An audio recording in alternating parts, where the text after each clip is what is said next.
Hébreux, chapitre 4. Redoutons donc, alors que la promesse d'entrer dans son repos reste valable, que l'un de vous ne semble être resté en arrière. En effet, cette bonne nouvelle nous a été annoncée aussi bien qu'à eux, mais la parole qu'ils ont entendue ne leur a servi à rien parce qu'ils n'étaient pas unis dans la foi à ceux qui ont écouté. Quant à nous qui avons cru, nous entrons dans le repos, dans la mesure où Dieu a dit, « J'ai juré dans ma colère, ils n'entreront pas dans mon repos. » Pourtant, son travail était terminé depuis la création du monde. En effet, il a parlé quelque part ainsi au sujet du 7e jour, et Dieu se reposa de toute son activité le 7e jour. Et dans ce passage il dit encore, ils n'entreront pas dans mon repos. Ainsi, certains ont encore la possibilité d'y entrer, et les premiers à recevoir cette bonne nouvelle n'ont pas accédé au repos à cause de leur désobéissance. C'est pourquoi Dieu fixe de nouveau un jour, aujourd'hui, en disant bien longtemps après par David cette parole déjà citée, « Aujourd'hui, si vous entendez sa voix, n'endurcissez pas votre cœur. » Si Josué leur avait effectivement donné le repos, Dieu ne parlerait pas après cela d'un autre jour. Il reste donc un repos de sabbat pour le peuple de Dieu. En effet, celui qui entre dans le repos de Dieu se repose lui aussi de son activité, tout comme Dieu s'est reposé de la sienne. Empressons-nous donc d'entrer dans ce repos afin que personne ne tombe en donnant le même exemple de désobéissance. En effet, la parole de Dieu est vivante et efficace, plus tranchante que toute épée à 2 tranchants, pénétrante jusqu'à séparer âme et esprit, jointure et moelle. Elle juge les sentiments et les pensées du cœur. Aucune créature n'est cachée devant lui.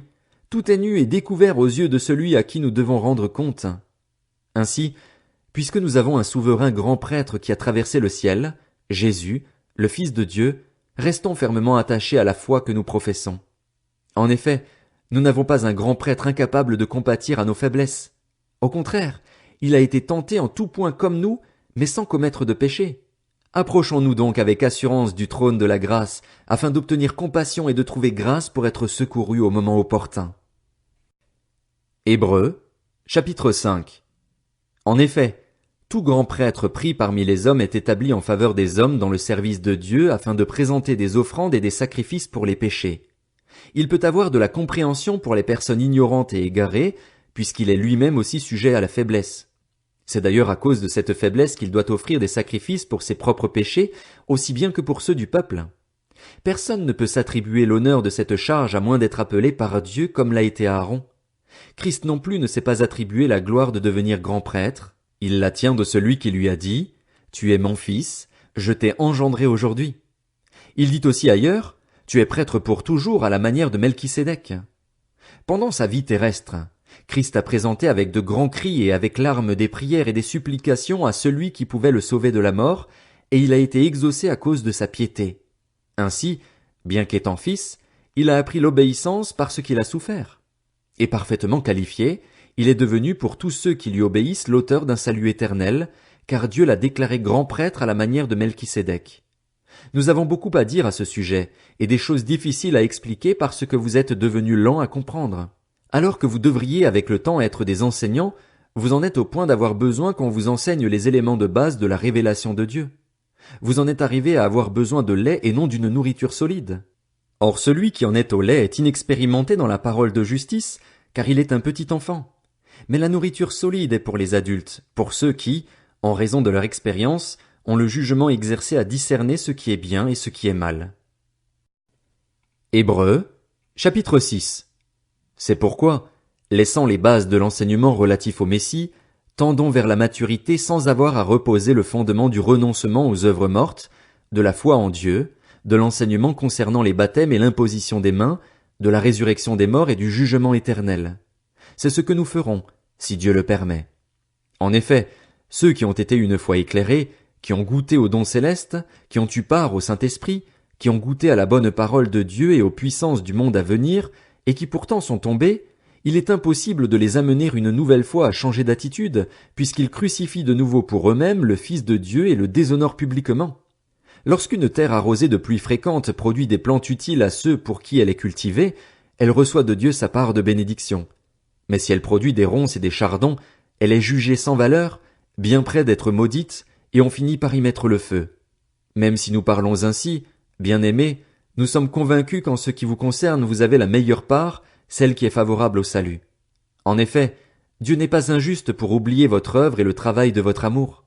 Vous avez démontré votre amour pour son nom par les services que vous avez rendus et que vous rendez encore aux saints, et nous désirons que chacun de vous fasse preuve du même zèle pour conserver jusqu'à la fin une pleine espérance.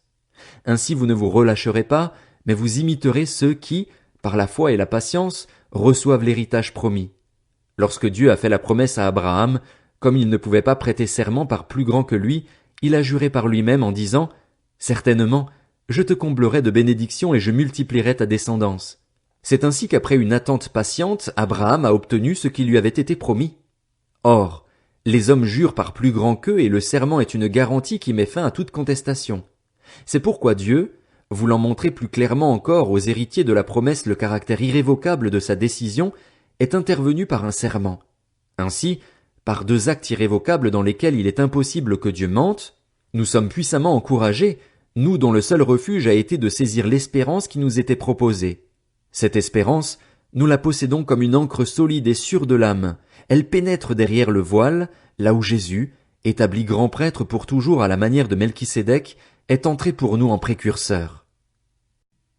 Hébreux, chapitre 7. Ce Melchisédek était roi de Salem et prêtre du Dieu Très-Haut. Il est allé à la rencontre d'Abraham alors que celui-ci revenait de la défaite infligée au roi. Il l'a béni et Abraham lui a donné la dîme de tout. D'après la signification de son nom, Melchisédek est d'abord roi de justice. Ensuite il est roi de Salem, c'est-à-dire roi de paix. On ne lui connaît ni père ni mère, ni généalogie, ni commencement de jour ni fin de vie, mais, rendu semblable au Fils de Dieu, il reste prêtre pour toujours. Remarquez quelle est la grandeur de ce personnage, puisque le patriarche Abraham lui a donné même le 10e de son butin. D'après la loi, ceux des descendants de Lévi qui remplissent la fonction de prêtre ont l'ordre de prélever la dîme sur le peuple, c'est-à-dire sur leurs frères, qui sont pourtant issus d'Abraham. Mais Melchisédek, bien que ne figurant pas dans leur généalogie, a prélevé la dîme sur Abraham, et il a béni celui qui avait les promesses. Or, indiscutablement, c'est l'inférieur qui est béni par le supérieur. De plus, dans le cas des descendants de Lévi, ceux qui perçoivent la dîme sont des hommes mortels, tandis que dans le cas de Melchisédek, c'est quelqu'un dont on atteste qu'il est vivant. En outre, Lévi, qui perçoit la dîme, l'a pour ainsi dire aussi payé par l'intermédiaire d'Abraham. Il était en effet encore dans les reins de son ancêtre lorsque Melchisédek est allé à la rencontre d'Abraham. Si donc la perfection avait été possible à travers le ministère des prêtres lévitiques, car c'est bien sur lui que repose la loi donnée au peuple, était-il encore nécessaire que surgisse un autre prêtre, établi à la manière de Melchisédek, et qu'il soit présenté comme n'étant pas établi à la manière d'Aaron? Puisque le ministère de prêtre a été changé, il y a nécessairement aussi un changement de loi. En effet, celui que visent les passages cités appartient à une autre tribu, dont aucun membre n'a fait le service de l'autel. De fait, il est parfaitement clair que notre Seigneur est issu de Juda, tribu dont Moïse n'a absolument pas parlé concernant la fonction de prêtre.